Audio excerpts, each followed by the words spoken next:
Hi hello नमस्कार. स्वागत आहे तुमचं प्रिया होळे युट्यूब चॅनल मध्ये. मी प्रिया तुमचं मनापासून स्वागत करते. तर सर्वप्रथम मला तुम्हाला सांगायचंय की आता सध्या लाईट पण गेलेली आहे आणि बाहेर आभाळ खूप भरलेला आहे.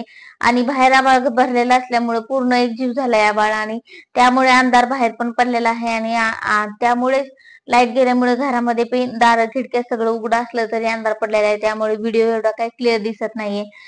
तर तुम्ही समजून घ्या आणि माझ्या व्हिडिओला शेवटपर्यंत नक्की बघा. तर चला मग करूया आजच्या व्हिडिओला सुरुवात. तर आजचा हा व्हिडिओ आपल्याला बोलायचे आहेत आणि मुलींना म्हणलं की थोडक्यात लग्न झालेल्या महिलांसाठी, की ज्यांची अपेक्षा ही आपल्या नवऱ्याकडून भरपूर असते, की नाही का दुसऱ्या महिलांना जे काही गोष्टी जे काही साड्या वगैरे किंवा एकमेकींचं बघून असं वाटत असतं की मला पण त्या गोष्टी पाहिजेत, किंवा मलाही तसंच राहायचं आहे, मलाही नटायचं आहे. माझ्या अपेक्षा म्हणजे की त्यांचं म्हणणं असं असतं की माझा नवरा मला व्यवस्थितच ठेवत नाही, किंवा माझ्या नवऱ्यानं माझ्यासाठी काही करतच नाहीये, माझ्यासाठी काही स्पेशल करतच नाही, किंवा माझ्या अपेक्षा पूर्ण करत नाहीत. माझा नवरा माझ्या अपेक्षा पूर्ण करत नाहीये, किंवा मला ह्या गोष्टी मला तो पुरवत नाहीये. तर मला त्या महिलांना असं म्हणायचंय की तो मुलगा जो 27-28 वर्षाचा किंवा लय ते 25 वर्षाचा त्याचं लग्न झालेलं आहे तुमच्या बरोबर, किंवा ह्या मुलाकडनं तुमच्या वडिलांनी लहानपणापासून शून्यातून विश्व निर्माण केलेलं असतं, किंवा तो म्हणजे तुमचा वडील लहानपणा तुम्ही लहान असल्यापासून तुम्ही तुमच्या वडिलांचं कष्ट बघत असतात, की त्यांनी अगदी झोपडीपासून सुरुवात केलेली असती. कुठं तुम्ही मोठ्या झाल्यानंतर त्यांचं पूर्ण विश्व म्हणजेच की त्यांचं स्वप्न पूर्ण झालेलं असते.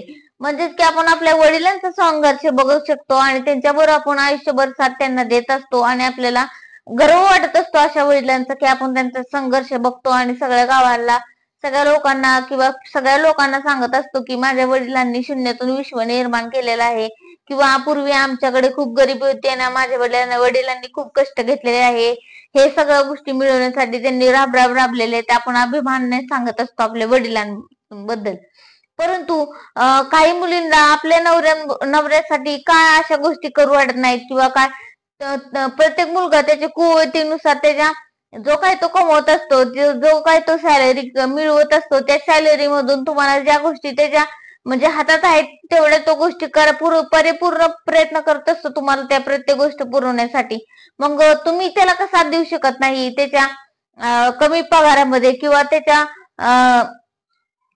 जो काय तो कमवत आहे, किंवा त्याच्या कुवतीनुसार, किंवा त्याच्या म्हणजे की काय नवऱ्याची जी काही कुवत आहे का त्याच्या कमाईनुसार तेवढ्यानुसार तो तुमची जी काही अपेक्षा असतात की ती तू पूर्ण करण्याचा परिपूर्ण प्रयत्न करत असतोच. परंतु जे काही तुमचे एक्स्ट्राचे जे अपेक्षा असतात नवऱ्याकडनं, की आता तर मग त्यामुळेच की मला महिलांना आणि मुलींना सांगायचंय की जर तुमचा तुम्ही तुमच्या वडिलांचं जर एवढं गुणगान गात असाल, तर तुमच्या नवऱ्याला का तुम्ही साथ देऊ शकत नाही? तुम्ही त्याला का मदत करू शकत नाही? तुम्ही पण तुमच्या नवऱ्याला शून्यातून विश्व निर्माण करण्यासाठी मदत करा.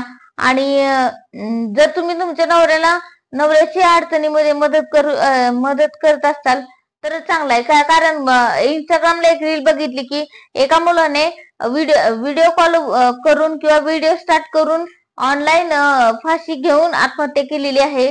कारण त्याच्या बायकोने त्याच्यावर खोटी डोमेस्टिक व्हायलन्सची केस किंवा तो तिच्यावर अत्याचार करत आहे असं खोटी केस केलेली होती, म्हणून त्याने त्याचं आयुष्य संपवलेलं आहे. म्हणून तुम्ही कायद्याचा गैरवापर करू नका. मला म्हणायचं की तुम्ही कायद्याचा गैरवापर करू नका. कायदा हा तुम्हाला न्याय देण्यासाठी आहे. तुम्ही त्याचा गैरवापर करून घेऊ नका, किंवा दुसऱ्याला त्रास देण्यासाठी तुम्ही त्याचा गैरवापर करू नका. आणि एखाद्या गरीब माणसाला किंवा एखाद्या गरीब व्यक्तीला तुम्ही आयुष्य संपवण्यासाठी भाग पाडू नका. एवढीच माझी महिलांना आणि मुलींना विनंती आहे की एखाद्या कायदा हा तुम्हाला वाचवण्यासाठी आहे. तुम्ही कायद्याचा गैरवापर करून इतरांवर अन्याय करू नका आणि त्यांना त्रास देऊ नका. जर तुम्हाला व्हिडिओ आवडला असेल तर तुम्ही नक्कीच माझ्या व्हिडिओला लाईक करा, शेअर करा आणि ताईला पुढे जाण्यासाठी मदत करा. आणि प्रिया ओहोळे या चॅनलला नक्की सबस्क्राईब करा. थँक्यू.